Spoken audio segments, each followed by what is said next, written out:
Halo, dengan saya Novel Rifki. Di sini akan menjelaskan tentang kasusnya Mary dan juga hopelessness theory. Yang pertama dari clinical case-nya, Mary seorang wanita berumur 38 tahun memiliki 4 orang anak. Ia telah memiliki depresi selama 2 bulan.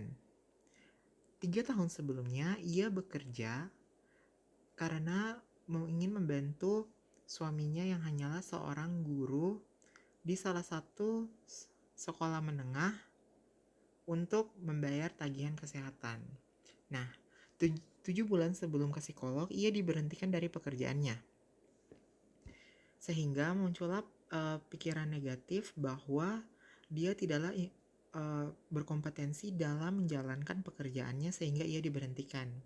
Hal ini membuat akhirnya aktivitasnya dia mulai terganggu seperti kurangnya minat, kurangnya tidur, dan juga berat badan yang mulai menurun. Diikuti juga oleh rumah tangganya yang sudah mulai retak semenjak 2 tahun terakhir. Nah, kemudian di sini ada hopelessness theory. Jadi hopelessness theory adalah salah satu teori kognitif yang menjelaskan tentang depresi berasal dari helplessness yang dimodifikasi oleh atribusi yang membuat hasil yang diinginkan berbeda dengan kenyataan dan respon tertentu dapat mengubah lingkungan. Jadi dari teori ini, pengalaman hidup negatif dan juga atribusi negatif yang secara general dan stabil akan memunculkan gejala-gejala depresi. Nah, ditambah juga dengan faktor kognitif lain. Dari kasus Mary dapat dilihat bahwa pengalaman hidup negatif yang dia miliki adalah dia diberhentikan dari pekerjaannya.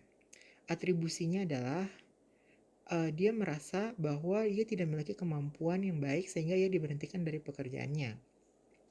Ditambah faktor kognitif lain yaitu self-esteem-nya yang rendah dan juga mungkin self-efficacy-nya yang rendah karena dia tidak yakin terhadap kemampuannya, membuatnya akhirnya merasa putus asa. Ditambah lagi pengalaman hidup negatif yang lain adalah keluarganya juga sudah hancur selama 2 tahun terakhir, membuat suaminya mulai komplain dan akhirnya memunculkan atribusi-atribusi negatif akan dirinya. Nah, dari sini muncullah gejala-gejala depresi seperti kesedihan yang mendalam, kemudian merasa tidak berguna, berat badan mulai turun, kurangnya tidur, dan sebagainya. Sekian, terima kasih dari saya.